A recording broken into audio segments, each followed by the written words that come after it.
The views expressed on the Nova Society are those of the panelists and guests and do not necessarily reflect the views or opinions of the Phoenix Research Institute or any institution which any panel member is associated. Reproduction or dissemination, other than for the purpose of education or information without the express written permission of the Phoenix Research Institute or Nova Society Media, is strictly prohibited. We'd like to welcome everyone back to the Nova Society, and today with Brooklyn off, Scott and I are going to take on the conversation regarding Trump's statement that the United States should take over the Gaza Strip and make it into the new Riviera. Is this a good idea? Let's listen in. Well, all right, Scott, let's start out. Since Brooklyn is not here, let's start out with the new news that the President of the United States, in a news conference with the Israeli Prime Minister, said that the United States should take over Gaza and make it the new Riviera.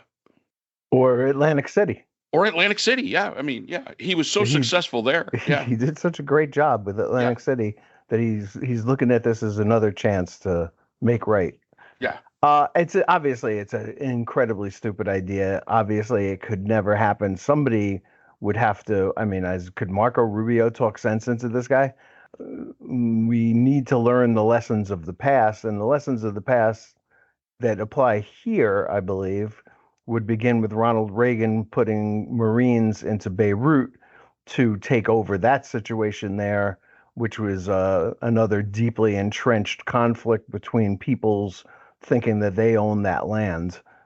The idea of basically ethnically cleansing Gaza so that U.S. millionaires, billionaires like Trump can build hotels there and turn it into the next Atlantic City is a little rough when you think of the people who would be driving truck bombs into those hotels regularly. And Bibi was grinning ear to ear. I did see a clip of it on the news. And no doubt that he was thinking to himself, hey, U.S. Marines are going to come in to do the work that Israeli commandos have been doing for the last year. What a great deal for us. And none of this makes a bit of sense. It's either it's a distraction or it's just some guy thinking off the top of his head that's not really very well tuned anymore at the age of 78. Sadly, Mark, I heard a guy on the radio today saying that Trump is doing what he thinks is best for the United States of America, and we should all just stand aside and let him do his thing. Yeah, and so much for the promise and the statement that I keep us out of wars. And if anybody thinks that if we were to put troops in Gaza, that would be a bloodless endeavor, they absolutely have another thing coming. Hamas is not going to leave willingly. Many of the people, even beyond the people that are in Hamas, are not going to want to leave their homes. Let's remember, yes, this is, by all accounts, not the greatest place in the whole world. However, it is people's homes. And, moving them out and even suggesting that, well, we'll move them into Jordan and we'll move them into Egypt. Both of those leaders have both said they don't want to do this. Now, the king of Jordan is coming next week. We'll see what he has to say. But I can't see Egypt getting on board with this at all. I mean, I really can't. And then the next question comes, now what happens with the West Bank? If you're going to do this, are we going to be doing the same thing in the West Bank? And it'll be interesting to see where this goes.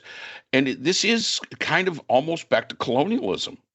It is a return to colonialism. It's imperialism, and it's all wrapped up in this neat little package of it's best for the nation. So nationalism. So all of those types of political theories that are for like simple people, it all is coming out here, and I don't think it's well thought out. And I cannot believe that the military of the United States, even if he gets the generals in that he wants, would even think that this is even remotely a good idea.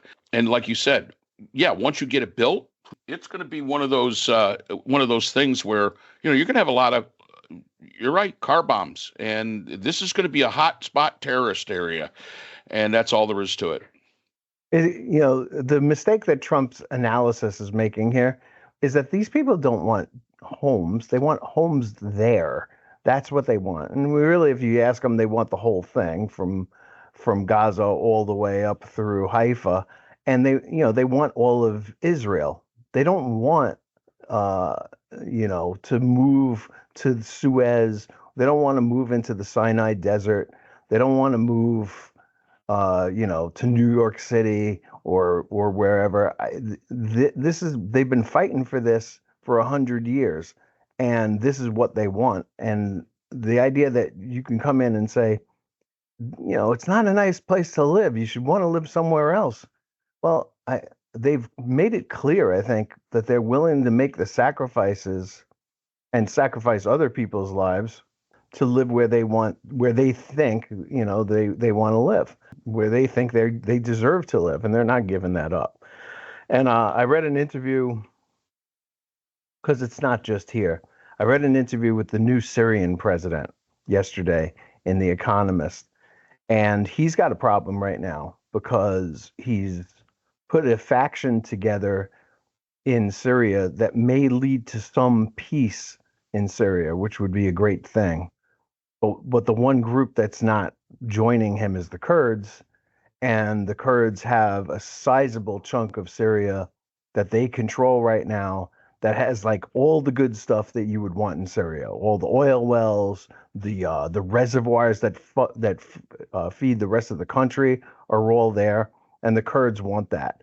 And this guy's got to deal with Turkey, who doesn't want a Kurdistan next door, and he's got to deal with a whole bunch of other situations. Like he is like the dog that caught the car, and now he's got to deal with the fact that the car is really big and powerful, and he's quite small comparatively. And Trump is actually trying to do the same thing in Gaza that the Syrian guy is dealing with over there. It's a ridiculous position to put yourself, and he really shouldn't do it. The last part I'll say about it is he said that he talked to Jordan, he talked to Egypt. I love the way he says he talked to the countries, and because he can't remember the leaders' names. And they said no, but I said yes. They said they're not going to take these people, and I said you will take these people. And he thinks that he's going to be able to bully them into doing that. Here's the problem with that. Because West Bank, you mentioned West Bank. West Bank is not an option for hotels, and there's no waterfront there. It's very un-Trumpy as far as a resort location is concerned. So I don't think that that the West Bank is going to change hands. But if it does, and becomes part of Jordan, which it was at one point from 1947 to 1967, the king of Jordan is going to lose his head, and Jordan will be destabilized. The 80% or so, I think, that would be if these new people were part of Jordan that it identifies as Palestinian, would certainly destabilize one of the more stable regimes in the Middle East. And that would be and the same thing would happen to Egypt. Yeah. And I think the other thing about this idea of the U.S. moving into Gaza, the cost. We're talking about trying to bring down the cost of government. This would be an expensive endeavor for the United States to take on.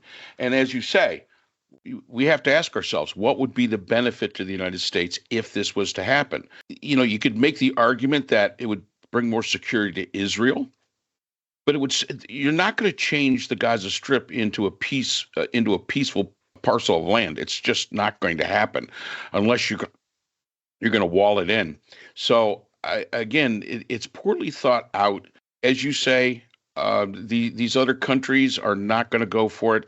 And I say Trump always has this speech pattern that he has where when he said, everybody loves this idea. Whenever he says everybody loves something, he's telling a lie. You know it's a lie because everybody doesn't love it. And many of the partners that he would have to be involved in this, he simply can't get. He just cannot get. And I don't think you're going to bully Sisi of Egypt. I don't think you're going to be able to bully him. And as you point out, put on top of it this issue going on in Syria. And the hope is that, we want a stable Syria, and it's possible. The Kurds, they're going to have to be dealt with. But now you bring in, as you say, you bring in Turkey. And Turkey is a powerful, player in the area and is only looking to become more powerful as a player in the area. So this really does help in many ways to stabilize the area, that some of the actors that you probably don't want taking too much control, and giving them actually a pathway to be able to do it. If you destabilize like a new free Syria because of the Kurds, and in comes the Turks to be able to, for their own agenda to stop that, everything in the region now becomes totally different. And Gaza, this little area, even though it's very little, it still has a very, very important part to play in the entire area. If Syria takes some of these refugees, that's going to destabilize them. Again, Egypt, Jordan, all these surrounding countries that they're talking about, and yeah, it opens up an avenue for a lot of the actors that maybe in the best interest of the United States, we would rather not have running that region. It might even open up a pathway for somebody like Iran. It might open up a pathway for certain alliances that we have not seen in the past to become alliances. Sometimes it's better to have the devil you do know as opposed to the devil you don't. Can you imagine an alliance between Iran and Turkey? That would cause some problems. Now, I'm not saying that that's possible or it is something that is in the works, but if they're dealing with the same issues and they see a mutual interest in controlling certain areas, like you said, where the Kurds are in Syria, if they see a mutual interest there, hey, there's nothing that says that they will not band together for a mutual interest and then destabilize the entire area. And that would be bad for the world, it would be bad for the area, and it would be bad for the United States as well, because we're going to get drawn in, guaranteed. And it seems that Trump's more than willing to get drawn in. And as we've been saying, only for real estate reasons. Right. Well, you mentioned that when he says everyone thinks it's a great idea. Yeah. Well, here's the guy who thinks it's a great idea. Jared Kushner thought it was a good idea. He called this out 4 or 5 years ago that, wow, it's a really nice waterfront. It would make some really nice hotels over there. And obviously that idea has germinated in Trump's empty brain and become, a thing.